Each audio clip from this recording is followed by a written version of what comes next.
नमस्कार दोस्तों, मैं दिव्या आपका स्वागत करती हूं और कल का टॉपिक हम आगे बढ़ाते हुए कल आई होप आपको 9 क्वेश्चंस तक समझ आ गए होंगे।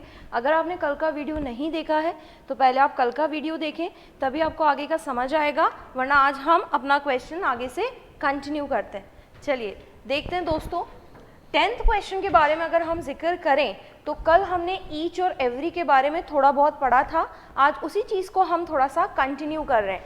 देखिए, कल मैंने आपको ईच की 2 एरर बता दी थी। एक एरर तो हेल्पिंग वर्ब की थी कि आपको क्या ध्यान रखना है कि ईच, एवरी, आइदर और नाइदर क्या होते हैं, हमेशा सिंगुलर होते हैं। और दूसरी एरर जो हमने पढ़ी थी वो ये पढ़ी थी कि 2 जनों के लिए आप ईच का इस्तेमाल कर सकते हो, एवरी का नहीं कर सकते हो, लेकिन 2 से ज़्यादा जनों के लिए आप ईच का इस्तेमाल भी कर सकते हो और एवरी का इस्तेमाल भी कर सकते हो। उसके बाद हमने ईच की एक पोजीशन पढ़ी थी जो कि है सेकंड पोजीशन। आपको ध्यान रखना है उस केस में कि फर्स्ट पोजीशन पे क्या आएगा, नाउन आएगा, और वो नाउन हमेशा क्या होगा, प्लूरल होगा, और उस अकॉर्डिंग हेल्पिंग वर्ब भी क्या आएगी, हमारी प्लूरल आएगी। चलिए आगे हम ईच की एक चीज़ की बात और कर रहे हैं जिस पे भी एग्जाम में कई बार एरर पूछी जाती है। वो चीज़ क्या है कि आपको ईच और एवरी के बीच में एक डिफरेंस और ध्यान रखना है। किसके बीच में दोस्तों, ईच और एवरी के बीच में। वो डिफरेंस क्या है दोस्तों कि आप ईच के साथ में ऑफ का इस्तेमाल कर सकते हैं। क्या ध्यान रखना है दोस्तों आपको कि आप ईच के साथ में ऑफ का इस्तेमाल कर सकते हैं, लेकिन एवरी के साथ में ऑफ का इस्तेमाल नहीं होता है।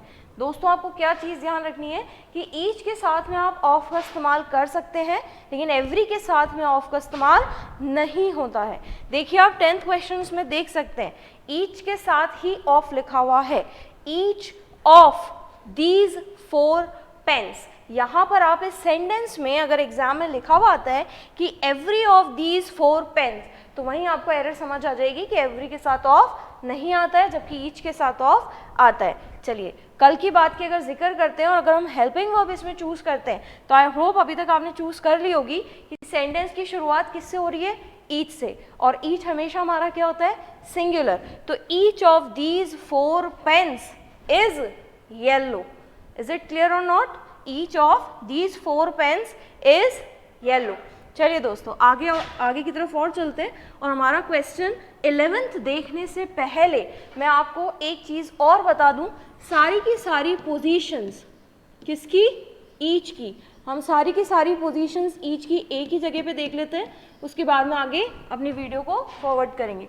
चलिए देखते हैं फर्स्ट पोजीशन जिसकी जिक्र हम कर चुके हैं कि अगर सेंटेंस की स्टार्टिंग ईच से होती है तो ईच हमेशा सिंगुलर होगा, उस अकॉर्डिंग आपकी हेल्पिंग वर्ब क्या आएगी, सिंगुलर आएगी। Again I am repeating, each की फर्स्ट पोजीशन कि अगर ईच से सेंटेंस की स्टार्टिंग हो रही है तो आपकी हेल्पिंग वर्ब भी क्या आएगी दोस्तों, सिंगुलर ही आएगी। ईच की सेकेंड पोजीशन के बारे में भी हम कल पढ़ चुके हैं कि अगर ईच फर्स्ट पोजीशन पर नहीं आएगा तो फिर दोस्तों कहाँ आएगा, सेकेंड पोजीशन पर। और अगर ईच सेकेंड पोजीशन पर आएगा तो हम पढ़े हैं कि फर्स्ट पोजीशन पर एक नाउन आएगा, वो नाउन हमेशा प्लूरल होगा, और उस अकॉर्डिंग जो हमारी हेल्पिंग वर्ब आएगी वो भी हमेशा क्या आएगी दोस्तों, प्लूरल आएगी। यहाँ तक की कहानी कल हम पढ़ लिए थे। लेकिन अगर हम थर्ड पोजीशन की बात का ध्यान रखें तो आप ये देखें कि ईच किसी भी सेंटेंस के बीच में भी आ सकता है। क्या बोला दोस्तों मैंने कि ईच किसी भी सेंटेंस के बीच में भी आ सकता है। फर्स्ट पोजीशन पे आ सकता है, सेकंड पे आ सकता है और बीच में आ सकता है। लेकिन सबसे इम्पॉर्टेंट पॉइंट जो आपको ध्यान रखना है दोस्तों वो ये है कि कभी भी ईच सेंटेंस के एंड में नहीं आता। इसका मतलब आप किसी भी सेंटेंस की एंडिंग ईच से नहीं कर सकते। एक बार वापस देख लेते हैं पोजीशन ईच की कि अगर हम फर्स्ट पोजीशन की बात करें तो यानी हम ईच से अपने सेंटेंस की शुरुआत कर रहे हैं, उस केस में ईच हमेशा सिंगुलर होगा, तो हमारी हेल्पिंग वर्ब या फिर वर्ब हमेशा कैसी आएगी, सिंगुलर। सेकेंड पोजीशन हमने ईच को कहाँ रखा है दोस्तों, सेकेंड पोजीशन पे। वहाँ पर ईच से पहले क्या आएगा, एक नाउन आएगा, वो नाउन हमेशा क्या होगा, प्लूरल होगा, तो उस अकॉर्डिंग हमारी हेल्पिंग वर्ब भी क्या आएगी दोस्तों, हमेशा प्लूरल ही आएगी।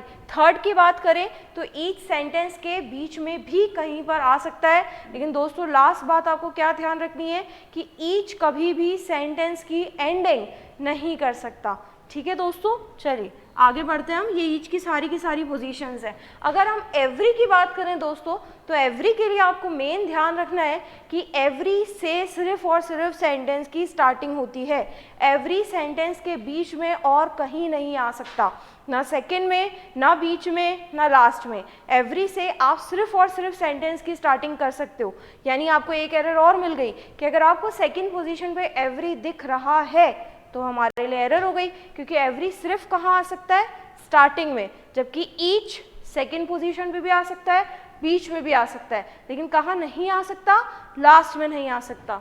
चलिए दोस्तों 11th क्वेश्चन की अगर हम बात करें, देखिए आपने पढ़ा है कि ईच के साथ ऑफ आता है, एवरी के साथ ऑफ नहीं आता। इसका मतलब ये नहीं कि ऑफ किसी और के साथ नहीं आता, ऑफ बाकी सबके साथ अलाउड है, सिवाय किसके, एवरी के। ईच के साथ भी आता है, आइदर के साथ भी आता है, नाइदर के साथ भी आता है।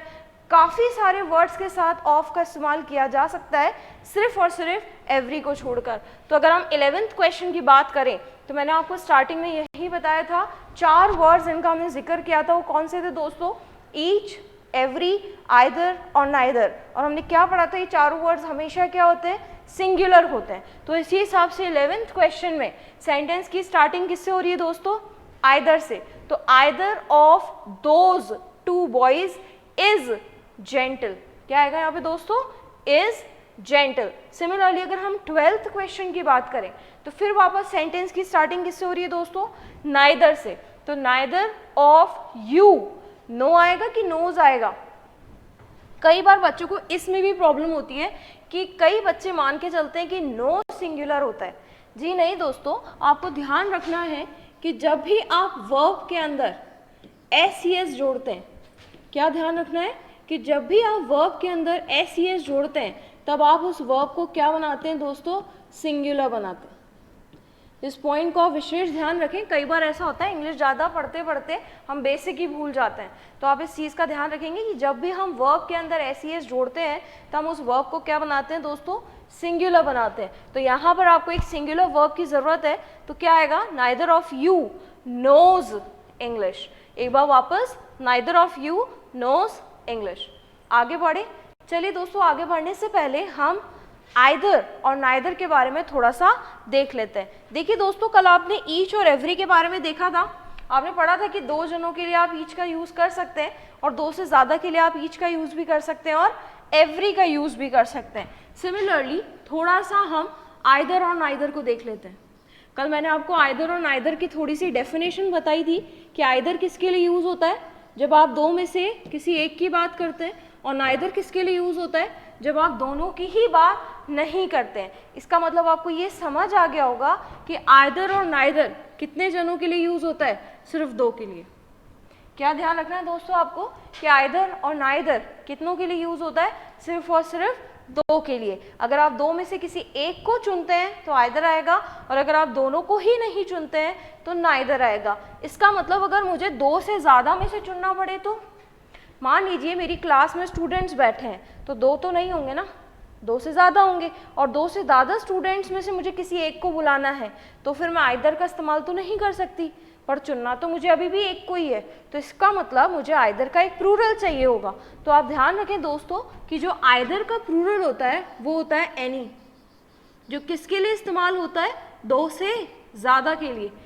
2 के लिए आप किसका इस्तेमाल करेंगे, आइदर का। 2 में से अगर किसी एक को चुनना है तो, और अगर 2 से ज़्यादा में से किसी एक को चुनना है तो आप किसका इस्तेमाल करेंगे, एनी। यानी मैं ये बोल सकती हूँ any of you may come here, या any of my student can come here. यानी बहुत सारे स्टूडेंट्स में से मैं किसी एक स्टूडेंट को यहाँ बुला रही हूँ। अगर यही बात नाइदर की करें, अगर मान लीजिए मुझे 2 जनों को मना करना है तो नाइदर, लेकिन अगर 2 से ज़्यादा को मना करना है, भैया कोई स्टूडेंट बताना मेरे पास, तो मेरी क्लास में 2 तो है नहीं, 2 से ज़्यादा है और मैं उन सबको मना कर रही हूँ, तो यानी नाइदर का प्लूरल चाहिए।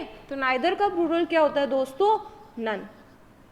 नाइदर का प्लूरल क्या होता है, नन। यानी आइदर 2 के लिए, उसका प्लूरल एनी, नाइदर भी 2 के लिए और उसका प्लूरल नन। ये छोटी सी बात थी नाइदर और आइदर की। आगे बढ़ते हैं। 13th क्वेश्चन की अगर हम बात करें, अगेन मेरे सेंटेंस की स्टार्टिंग किससे हो रही है दोस्तों, एवरी से हो रही है। हम जानते हैं कि एवरी क्या होता है, सिंगुलर होता है, तो उस हिसाब से तो इट भी सिंगुलर, हिज भी सिंगुलर, हर भी सिंगुलर। तीन ऑप्शन आ गए मेरे पास। तो अब आपको ये देखना है कि ये एवरी आया किसके लिए है। देखो आप आगे क्या लिखा है, एवरी स्टूडेंट। अब ये स्टूडेंट जो है ये लिविंग है या नॉन लिविंग है? लिविंग है, तो इस हिसाब से आपका एक ऑप्शन तो कैंसिल हो गया और वो क्या है, इट्स। लेकिन अभी भी आपके पास दो ऑप्शन है, एक हिज और एक हर। और आप बहुत अच्छे से जानते हैं कि स्टूडेंट का कोई जेंडर नहीं है। आप सिंगुलर के लिए भी स्टूडेंट बोलते हैं और आप फीमेल के लिए भी स्टूडेंट बोलते हैं और मेल के लिए भी स्टूडेंट ही बोलते हैं। फिर यहाँ क्या टिक करेंगे आप? इस हिसाब से तो आपके दो आंसर सही हो गए, हिज भी सही है और हर भी सही है। लेकिन दोस्तों कल हमने प्रायोरिटी भी पढ़ी थी, तो उस हिसाब से आपको टिक तो एक ही ऑप्शन करना पड़ेगा और वो ऑप्शन क्या है, हिज। देखिए दोस्तों मैं ये नहीं कह रही हूँ कि हर गलत है, अगर ऑप्शन में हिज नहीं है तो हम हर भी करके आएंगे, लेकिन मैं सिर्फ प्रायोरिटी बेसिस पे आपसे ये कह रही हूँ कि हमारा ऑप्शन क्या होगा, हिज, क्योंकि एग्जाम में हमें कितने ऑप्शन टिक करने को मिलेंगे, एक ही ऑप्शन। ठीक है, चलिए आगे बढ़ते हुए हम 14th क्वेश्चन की बात करते हैं। देखिए दोस्तों आपको दिख रहा होगा ईच के साथ ही ऑफ आ रहा है, हमने पढ़ ली एरर कि ऑफ किसके साथ यूज होता है, सबके साथ यूज होता है, बट किसके साथ नहीं होता, एवरी के साथ। आप एक्सेप्शन ध्यान रख लो, बाकी सब अपने आप याद हो जाएंगे। देखिए ईच के साथ ऑफ का यूज हो रहा है, each of us has finished. Again आपके पास तीन ऑप्शन, हिज, हर और इट्स। अब आप बोलेंगे कि यहाँ पर ईच किसके लिए यूज हुआ है, ऑब्वियसली अस के लिए। अब अस लिविंग के लिए यूज होता है, ये नॉन लिविंग के लिए। आप सभी जानते हैं वी के लिए अस का यूज होता है, राइट? तो यानी यहाँ पर ये अस किसके लिए आ रहा है, लिविंग के लिए। और डेफिनेटली आप आगे देख रहे हैं कि each of us has finished के बाद वर्क लिखा हुआ है, तो इतनी तो कॉमन सेंस अपन में भी है कि जो काम करने की क्षमता होती है वो लिविंग में ही है। नॉन लिविंग तो कैसे काम करेगा जब तक आप उससे नहीं करवाओगे, आप उसे नहीं खिसकाओगे, ठीक है? तो यानी कि इस सेंटेंस से साफ पता चल रहा है कि ये लिविंग के लिए यूज हुआ है। तो आपके पास दो ही ऑप्शन है, अगेन हिज और हर। और अगर आप प्रायोरिटी की बात करें तो किसको टिक करोगे, हिज को। अगेन हर गलत नहीं है, पर प्रायोरिटी बेसिस किसको चली जाएगी, हिज को चली जाएगी। 15th की बात करते हैं दोस्तों, neither. Again each, every, either, neither singular, तो उस हिसाब से ये सेंटेंस भी सिंगुलर। देखिए नाइदर के साथ भी ऑफ का यूज हो रहा है, ठीक है? तो neither of them has done. Helping verb भी देख लीजिए आप, हैज आ रही है। और अगर मैं यहाँ पर प्रोनाउन का इस्तेमाल करूँ तो वो भी क्या आएगा, हिज भी सही है और हर भी सही है। क्यों?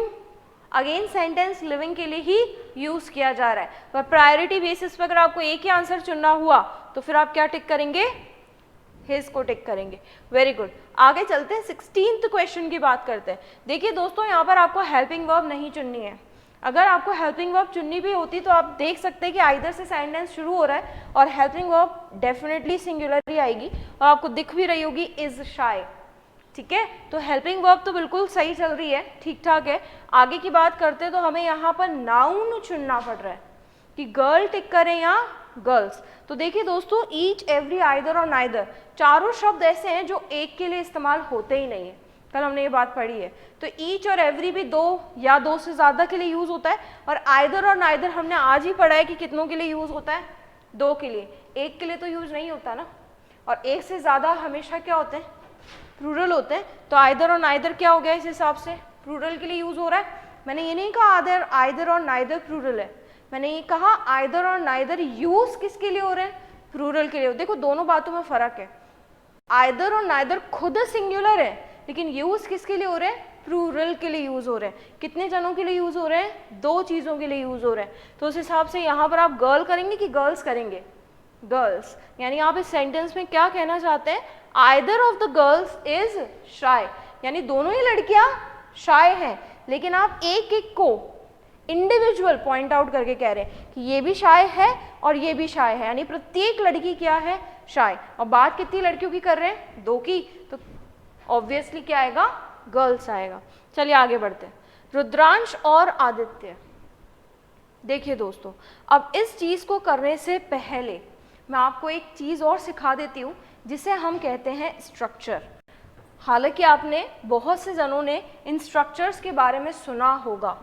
इन स्ट्रक्चर से रिलेटेड जो हमारे पास एग्जाम में एरर आती है, वो एरर क्या आती है दोस्तों, वो हम देख लेते हैं।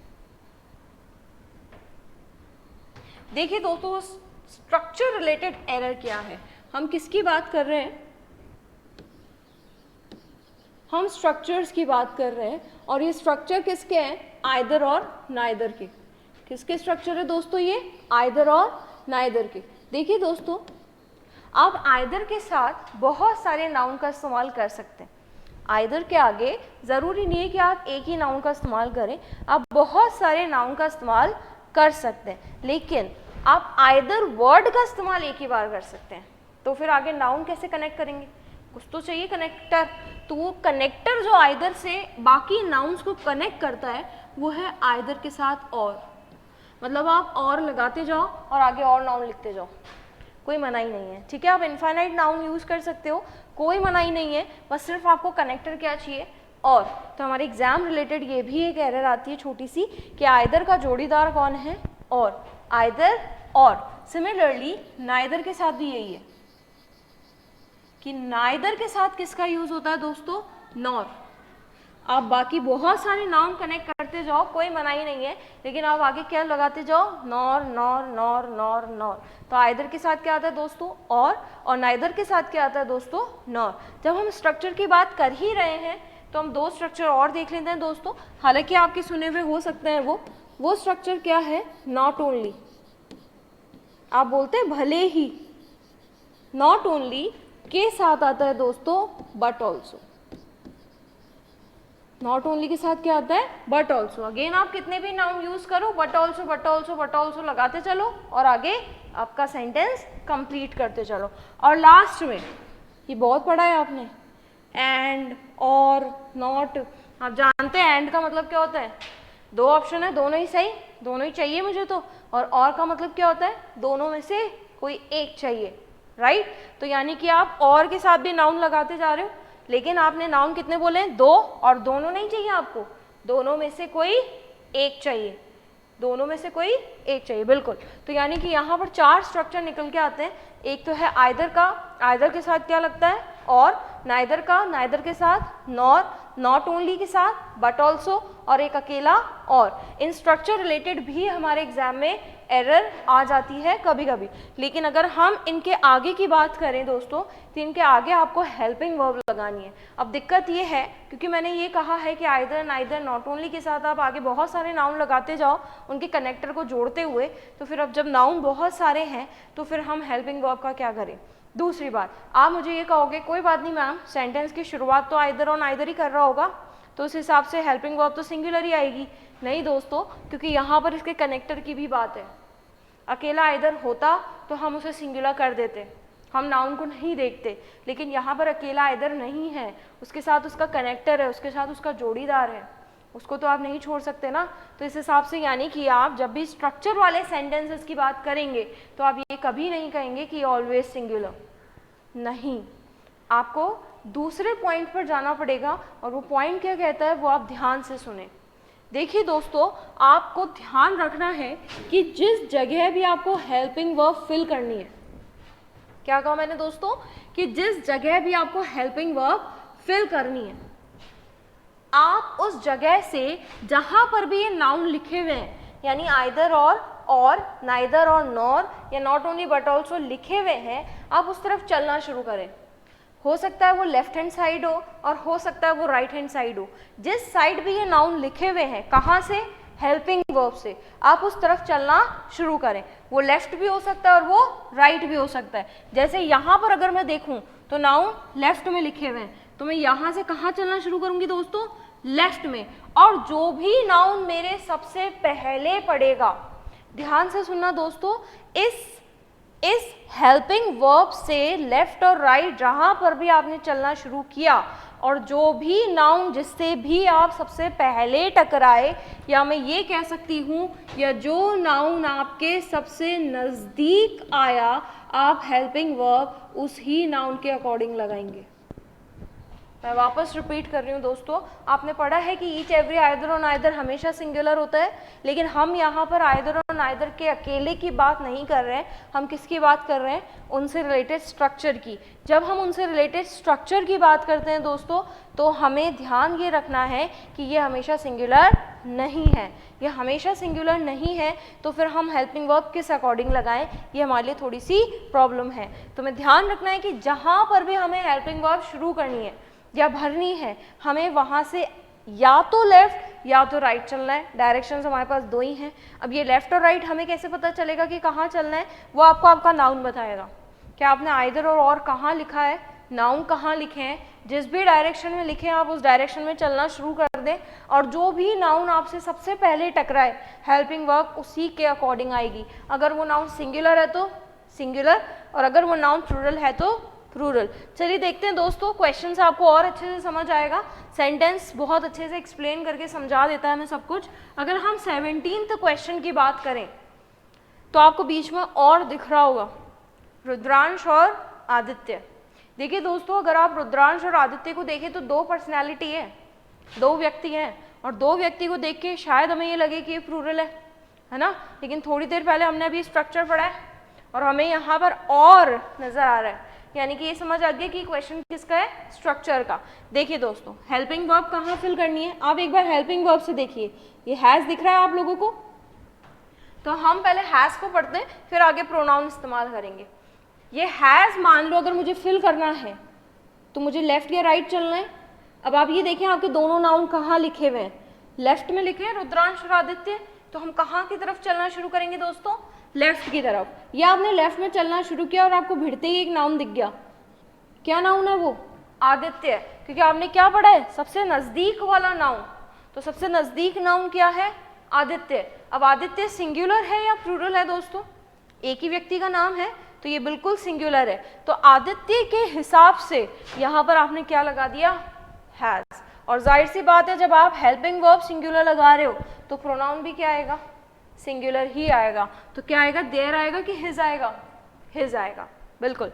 तो यानी दोस्तों आपको क्या ध्यान रखना है स्ट्रक्चर बारे में कि ये हमेशा सिंगुलर हो ये ज़रूरी नहीं है। आपको नज़दीक वाले नाउन के अकॉर्डिंग, कहाँ से नज़दीक दोस्तों, सेंटेंस से नहीं, हेल्पिंग वर्ब जहाँ फिल करनी है वहाँ से नज़दीक, या प्रोनाउन जहाँ फिल करना है वहाँ से नज़दीक, जो भी नाउन पड़ेगा आप हेल्पिंग वर्ब या प्रोनाउन उसी के अकॉर्डिंग लगाएंगे। नेक्स्ट क्वेश्चन पे चलते हैं दोस्तों, 18th। क्या लग रहा है ये आपको, आइदर का सेंटेंस है या फिर स्ट्रक्चर का सेंटेंस है, स्ट्रक्चर का सेंटेंस है, क्योंकि जैसे ही आपने आइदर देखा और आप आगे की तरफ चले तो आपको और भी नजर आया। चलिए देखिए दोस्तों, ये ज़रूर आपको एक फिल इन द ब्लैंक्स के रूप में क्वेश्चंस दिए हुए हैं, लेकिन मैं आपसे ये कहूँगी कि आप इन्हें एरर स्पॉटिंग के तौर पर भी लेते हुए चलें, क्योंकि हमारे एग्जाम में एरर स्पॉटिंग के क्वेश्चंस भी आते हैं और वो ऐसे ही कुछ बनते हैं, ठीक है। तो आप सबसे पहले ये चेक करें कि क्या आइदर के साथ और आ रहा है क्या, क्योंकि मैंने आपको क्या बताया, सबसे पहले किसकी एरर चेक करनी है आपको, स्ट्रक्चर की। आप आपके दिमाग में थोड़ा सा पॉइंट सेट करें एरर स्पॉटिंग करते वक्त भी कि आप एरर स्पॉटिंग कैसे फाइंड आउट करेंगे। अगर इस टॉपिक से रिलेटेड एरर स्पॉटिंग आती है तो आप सबसे पहले ये चेक करें कि जो सेंटेंस मुझे गिवन है क्या उसका स्ट्रक्चर सही है। अगर उस सेंटेंस का स्ट्रक्चर सही है तो फिर दोस्तों आप आगे चलो हेल्पिंग वर्ब पे। फिर आप हेल्पिंग वर्ब की एरर देखो, क्या इस सेंटेंस में जो हेल्पिंग वर्ब लिखी हुई है वो नज़दीक वाले नाउन के अकॉर्डिंग है। अगर आपको लगता है यानी ये चीज़ भी सही है। अब आप तीसरी चीज़ चेक करो उससे रिलेटेड उसका प्रोनाउन, जैसे कि आपने सेंटेंस नंबर 17 में पढ़ा हिज, तो आप उससे रिलेटेड उसका प्रोनाउन चेक करो। आपने चेक किया कि जब हेल्पिंग वर्ब सिंगुलर है तो प्रोनाउन भी क्या आना चाहिए, सिंगुलर। जब आपने ये चेक कर लिया कि नहीं भाई प्रोनाउन की भी एरर नहीं है, तो आपको समझ आ गया कि एटलीस्ट इस टॉपिक से रिलेटेड तो सेंटेंस में एरर नहीं है। और कोई एरर हो सकती है बट इस टॉपिक से रिलेटेड तो नहीं है। चलिए दोस्तों 18th क्वेश्चन की बात कर रहे हैं हम वापस से। तो यहाँ ये समझ आ रहा है कि आइदर और का स्ट्रक्चर है और बिल्कुल आइदर के साथ और ही आता है, यानी स्ट्रक्चर वाइज तो कोई एरर नहीं है। चलिए हेल्पिंग वर्ब देखते हैं। तो हमने ये देखा कि जहाँ हमें फिलर फिल करना है, क्योंकि हमें हेल्पिंग वर्ब नहीं, यहाँ पर क्या फिल करना है, प्रोनाउन। तो जहाँ पर भी मुझे प्रोनाउन फिल करना है वहाँ से मैं लेफ्ट चलूँ कि राइट चलूँ, कहाँ लिखा है आइदर और, या कहाँ लिखे वो दोनों नाउन, आपको भी दिख रहा है कि वो लेफ्ट में लिखे हुए हैं, तो चलिए हमने लेफ्ट में चलना शुरू किया। सबसे पहले कौन, कविता या हरीश? सबसे पहले कविता आएगा, बिल्कुल। अब ध्यान रखना दोस्तों, यहाँ पर तो बहुत अच्छी बात है कि आपके पास हिज ऑप्शन में नहीं है, वरना आपको ही पता है कि कविता क्या है, सिंगुलर, और सिंगुलर के हिसाब से तो फिर हिज भी सही है और हर भी सही है। लेकिन आप तो मुझे ये कहोगे मैम कविता नाम तो लड़कियों का होता है, क्यों भाई लड़के नहीं रख सकते? मनाही थोड़ी ना है ना, वो तो हमारी सोच ऐसी है कि कविता नाम किसका होता है, लड़कियों का होता है।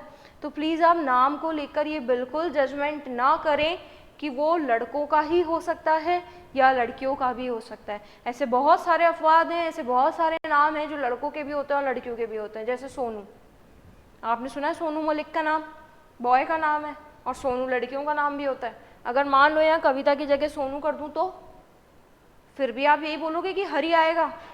नहीं ना, फिर तो हिज भी आ सकता है ना। तो दोस्तों आप ये बात बिल्कुल ध्यान में बिठा के रखें कि अगर आप नाम की बात करते हैं तो आप जेंडर ना लेके बैठें।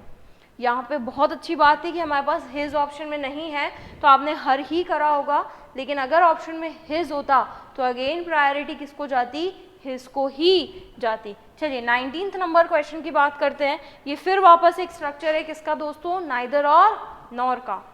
क्या आप चेक करें स्ट्रक्चर वाइज सही है क्या? बिल्कुल, नाइदर के साथ नॉर आता है। फिर आप चेक करें हेल्पिंग वर्ब वाइज सही है। चलिए देखिए हेल्पिंग वर्ब कहाँ लिखी है, ये हैज। इस हैज से मुझे कहाँ चलना है, लेफ्ट या राइट? तो आपने देखा दोस्तों कि कहाँ चलना है मुझे, लेफ्ट। चलिए देखिए लेफ्ट में सबसे पहला नाम क्या लिखा है, सुजीत। सिंगुलर है प्लूरल है, सिंगुलर, तो उस हिसाब से हेल्पिंग वर्ब बिल्कुल सही है। ठीक है आगे बढ़ते हैं। क्या फिल करना है आपको, प्रोनाउन। प्रोनाउन भी क्या आएगा, सिंगुलर। किसकी बात कर रहे हैं आप, सुजीत की। तो neither Raman nor Sujit has done his work. चलिए दोस्तों आगे 20th क्वेश्चन की बात करते हैं। आइदर द मैनेजर और his assistants failed in dash duty. Question पढ़ के साफ जाहिर हो रहा है कि ये स्ट्रक्चर का क्वेश्चन है। स्ट्रक्चर वाइज इसमें कोई प्रॉब्लम नहीं है। ये भी दिख गया कि आइदर के साथ क्या आ रहा है दोस्तों, और आ रहा है। चलिए आगे बढ़ते हैं, आगे फिलर फिल करते हैं। क्या फिल करना है मुझे, या तो हिज या तो देयर। किस तरफ चलूँ मैं, लेफ्ट या राइट? लेफ्ट की तरफ। चलिए लेफ्ट की तरफ बढ़ते हुए सबसे पहले किससे टकराऊंगी मैं, मैनेजर से या असिस्टेंट से? डेफिनेटली असिस्टेंट से। असिस्टेंट सिंगुलर है कि प्लूरल है?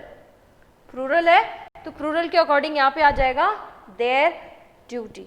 अब अगर आप नियम के अनुसार चलते तो आप तो भैया आइदर के अकॉर्डिंग हिज लगा के आ जाते, क्योंकि सेंटेंस की शुरुआत आइदर कर रहा है, हमेशा सिंगुलर होता है, तो भाई सिंगुलर है ना। लेकिन आपको एक चीज़ और क्या ध्यान रखनी है कि कहीं क्वेश्चन स्ट्रक्चर का तो नहीं है।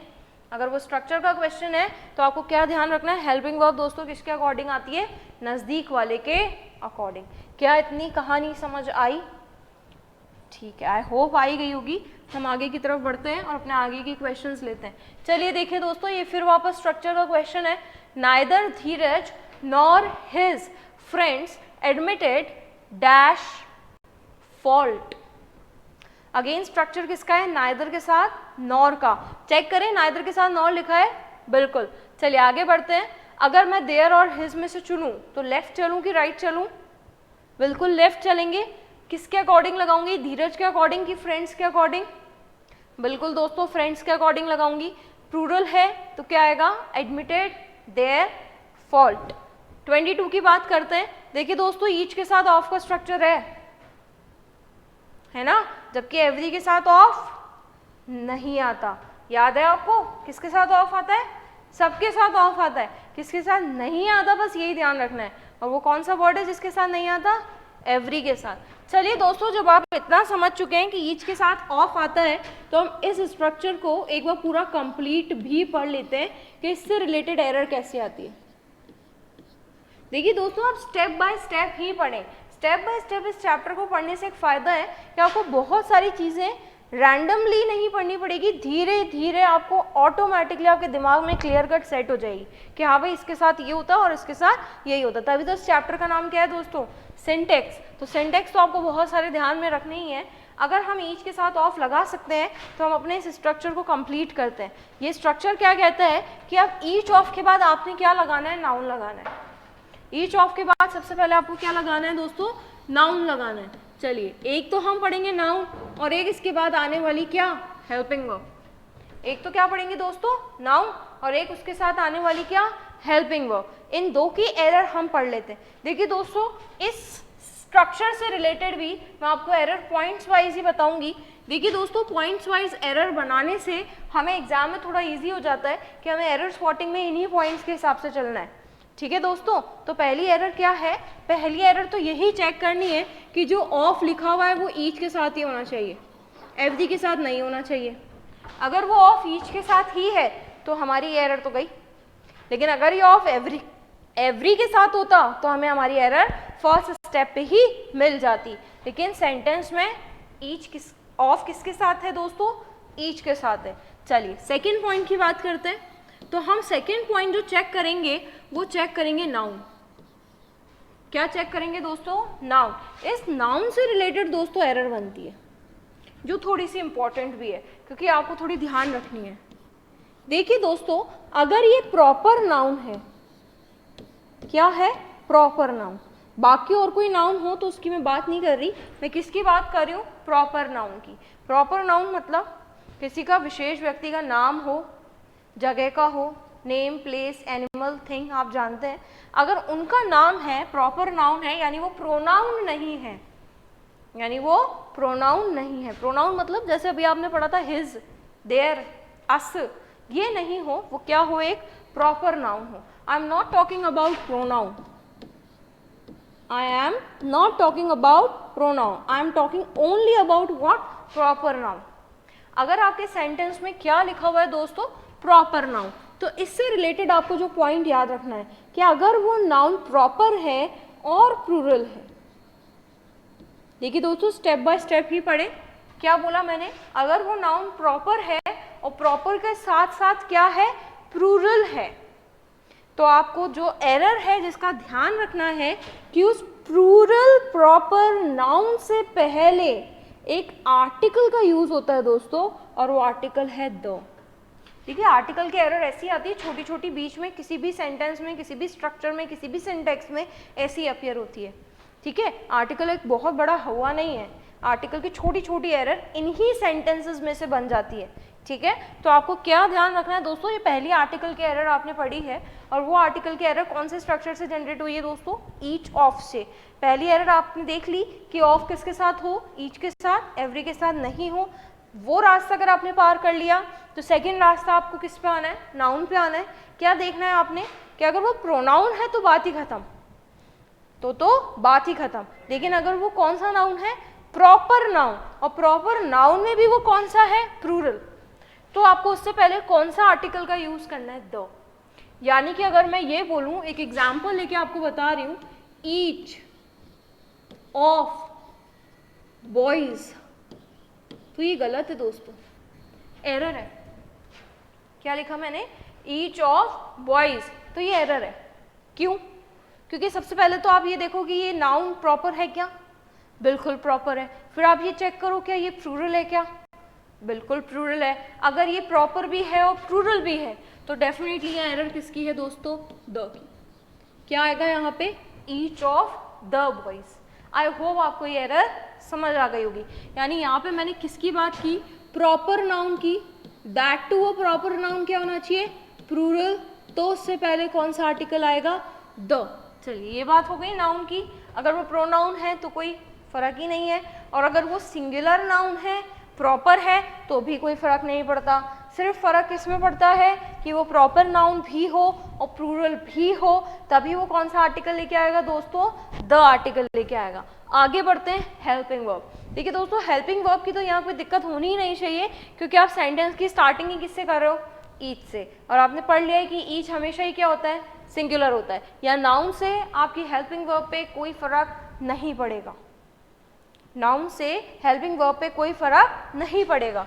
आपकी हेल्पिंग वर्ब अभी भी किस अकॉर्डिंग आएगी, ईच के अकॉर्डिंग, और क्या होगी, ऑलवेज सिंगुलर। यानी तीसरी एरर आपने चेक कर लिया, ईच ऑफ सही है, नाउन भी सही है, तो तीसरी एरर आपको क्या चेक करनी है, हेल्पिंग वर्ब। अगर हेल्पिंग वर्ब भी सिंगुलर है तो दोस्तों अगेन इस टॉपिक से रिलेटेड इस सेंटेंस में कोई एरर नहीं है। इज इट क्लियर और नॉट? आई होप क्लियर होगा। चलिए आगे चलते हैं, सेंटेंस नंबर 22 की बात करते हैं, और ये 22 सेंटेंस इसी स्ट्रक्चर के ऊपर बेस्ड है। देखिए आप दोस्तों, सेंटेंस की शुरुआत आप किससे कर रहे हैं, ईच ऑफ से। क्या यहाँ एवरी ऑफ लिखा है क्या? नहीं। अगर एवरी ऑफ होता तो हमारी एरर हमें स्टार्टिंग में ही मिल जाती। चलिए ईच ऑफ लिखा है, यानी यहाँ तक बिल्कुल सही है। आगे बढ़ते हैं, नाउन चेक करें दोस्तों, प्रॉपर है कि प्रोनाउन है? बिल्कुल दोस्तों प्रॉपर नाउन है, यानी बॉयज लिखा हुआ है और वो भी प्लूरल है, बिल्कुल। तो उससे पहले चेक करें, आर्टिकल लिखा हुआ है द, हाँ बिल्कुल द आर्टिकल लिखा है, यानी आपकी सेकेंड पॉइंट तक रिलेटेड कोई एरर नहीं है। हेल्पिंग वर्ब की बात करते हैं, सेंटेंस की स्टार्टिंग क्योंकि आपने ईच से की है तो ऑलवेज क्या आएगा दोस्तों, सिंगुलर। तो क्या लगाएगा यहाँ पे हम, हैज, ठीक है। हेल्पिंग वर्ब रिलेटेड भी कोई एरर नहीं है, लेकिन हमें आगे फिलर तो क्या फिल करना है, प्रोनाउन। तो जब हेल्पिंग वर्ब ही सिंगुलर आई है तो प्रोनाउन भी क्या आएगा दोस्तों, सिंगुलर ही आएगा, बिल्कुल। तो each of the boys has his own book. I hope आपको ये स्ट्रक्चर क्लियर हुआ होगा दोस्तों। ये इंपॉर्टेंट स्ट्रक्चर है, काफ़ी बार इससे रिलेटेड एरर एग्जाम में आ जाती है, और क्योंकि बहुत सारा हमारा पढ़ा हुआ होता है तो हम इसे मिसमैच कर देते हैं और इस स्ट्रक्चर को भूल जाते हैं, ठीक है। बाकी काफ़ी इजी स्ट्रक्चर है, आप पॉइंट वाइज ध्यान रखेंगे तो आपको बिल्कुल क्लियर कर दिमाग में फिट हो जाएगा। आगे बढ़ते हैं, 23 की बात करते हैं। देखिए दोस्तों, यहाँ पर मैंने यूज़ किया है नन का, और ये नन मैंने आपको बता दिया था किसका प्लूरल है दोस्तों, नाइदर का। नाइदर कितनों के लिए यूज होता है, दो के लिए। लेकिन अगर आपको दो से ज्यादा जनों को मना करना है तो आप किसका इस्तेमाल करेंगे दोस्तों, नन का। चलिए देखते हैं हम, नन शुड हेट, क्योंकि जब आइदर और नाइदर सिंगुलर है तो नन भी क्या होगा, सिंगुलर। देखिए दोस्तों, मैं बार बार रिपीट कर रही हूँ, ये खुद सिंगुलर है, भले ही यूज किसके लिए होते हैं, प्लूरल के लिए। अगेन आई एम रिपीटिंग, ये खुद सिंगुलर है लेकिन यूज भले ही किसके लिए होते हैं, प्लूरल के लिए। ईच और एवरी, दो या दो से ज्यादा। आइदर और नाइदर, दो के लिए। आइदर का प्लूरल एनी, दो से ज्यादा। नाइदर का प्लूरल नन, अगेन दो से ज्यादा। तो ये खुद सिंगुलर है बट यूज प्लूरल के लिए होते हैं। तो none should hate his neighbour, easy था। नेक्स्ट चलते हैं, आइदर ऑफ दीज। आपको मैंने बताया आइदर और नाइदर कितनों के लिए यूज होता है, दो के लिए। तो यानी कि आपको ये भी समझ आ गया कि इससे रिलेटेड भी एग्जाम में एरर आती है, इनके नंबर रिलेटेड। किससे रिलेटेड, नंबर रिलेटेड। अगर आप सेंटेंस में दो जनों की बात कर रहे हो तब तो आप आइदर और नाइदर का यूज कर सकते हो, पर दो से ज्यादा की बात कर रहे हो तो आप किसका यूज करेंगे दोस्तों, एनी और नन का। आप एनी भी बोल सकते हैं दोस्तों और एनी वन भी बोल सकते हैं, दैट डिपेंड्स अपॉन यू। आप एनी बोलेंगे तो भी उतना ही सही है, और आप एनी वन बोलेंगे तो भी सही है। मैं ये भी बोल सकती हूँ any of you may come here, और मैं ये भी बोल सकती हूँ any one of you may come here. दोनों ही सेंटेंसेस में कोई अंतर नहीं है। तो आइदर का प्लूरल एनी भी होता है और आइदर का प्लूरल एनी वन भी होता है। चलिए आगे देखते हैं दोस्तों, क्या लिखा है ये, आइदर ऑफ दीज। जब आपको आइदर दिख गया तो यहाँ थ्री की तो कोई बात ही नहीं होती है, क्या आएगा, either of these two pens. देखिए आप, हेल्पिंग वर्ब, सेंटेंस की शुरुआत आइदर से हो रही है। ये आइदर का स्ट्रक्चर भी नहीं है क्योंकि मुझे आगे और नहीं मिला, तो आइदर सिर्फ अकेला है तो इस हिसाब से सिंगुलर होगा, तो इज दिख रहा है। तो यानी मैंने हेल्पिंग वर्ब के अकॉर्डिंग भी सेंटेंस को चेक कर लिया है। आगे चलते हैं 25 पे, ही हैज बॉट। आप आगे चेक करें कितनी बुक्स की बात हो रही है, 4 बुक्स की, और आप जानते हैं 4 के लिए आइदर का यूज नहीं होता है। तो यहाँ पर क्या आएगा, एनी या any one. Again he has bot any या फिर any one of the 4 books. बिल्कुल। 26 की बात करते हैं, कितनी गर्ल्स की बात करें दोस्तों हम, 3 गर्ल्स की। क्या हम 3 के लिए आइदर का यूज कर सकते हैं, बिल्कुल नहीं। तो यानी यहाँ पर क्या आएगा, एनी या any one of these 3 girls can do this sum. Is it clear और नॉट? यानी आइदर नाइदर पे बेस्ड आपको 3 तरीके की एरर तो मिल चुकी है अभी तक। वो एरर क्या क्या है, आइदर और नाइदर से रिलेटेड हेल्पिंग वर्ब हमेशा सिंगुलर, आइदर और नाइदर की स्ट्रक्चर नज़दीक वाले के अकॉर्डिंग हेल्पिंग वर्ब लगाएंगे, और तीसरा ये नंबर रिलेटेड कि आइदर और नाइदर अगर आप लगा रहे हो तो ये चेक कर लो 2 की बात कर रहे हो, या अगर 2 की बात कर रहे हो तो आइदर और नाइदर लगाएंगे, लेकिन अगर आप 2 से ज़्यादा की बात कर रहे हो तो एनी वन आइदर की जगह आएगा और नन नाइदर की जगह आएगा। आगे बढ़ते हैं, हम अगेन कितनी गर्ल्स की बात कर रहे हैं दोस्तों, 27th क्वेश्चन की हम बात कर रहे हैं। Dash of these 2 girls is active. How many girls are here? 2 girls, and for 2 किसका यूज करते हैं हम? नीदर या फिर नन? बिल्कुल नाइदर आएगा। 28th की बात करते हैं, how many students are there? 5 students, and for 5 you will use none. Good, तो नन ऑफ द 5 स्टूडेंट्स। देखिए आप हेल्पिंग वर्ब भी हाथों हाथ चेक करते जाइए, आप भले ही नाइदर लगा रहे हैं चाहे नन लगा रहे हैं, एनी वन या आइदर में से कुछ भी लगा रहे हैं, हेल्पिंग वर्ब अभी भी सिंगुलर मेंटेन है। ओके, चलिए नेक्स्ट 29th की बात करते हैं। देखिए दोस्तों 29th क्वेश्चन थोड़ा सा कॉमन सेंस पे बेस्ड है, आप थोड़ा सा इसे अच्छे से पढ़ें। 29 और 30th क्वेश्चन दोनों अपने आप में बहुत अच्छे क्वेश्चंस हैं। 29 क्वेश्चन में आप हैंड्स की बात कर रहे हैं, हमारे हाथ। देखिए दोस्तों हम भगवान तो है नहीं जो हमारे 8-10 हाथ अपीयर हो जाएंगे, है ना, नहीं, हमारे 2 ही हाथ हो सकते हैं मैक्सिमम, है ना, और मिनिमम 1। तो यानी कि हम तो 2 हाथ मान के चल रहे हैं, भगवान की दया से 2 हाथ हैं हमारे, और हाथ क्योंकि 2 ही हो सकते हैं, 2 से ज़्यादा नहीं हो सकते हैं, तो प्लीज़ यहाँ पे नन मत करके आ जाइएगा। This question is based on common sense. Okay, तो neither of our hands is damaged. Again helping verb तो इज ही मेंटेन है।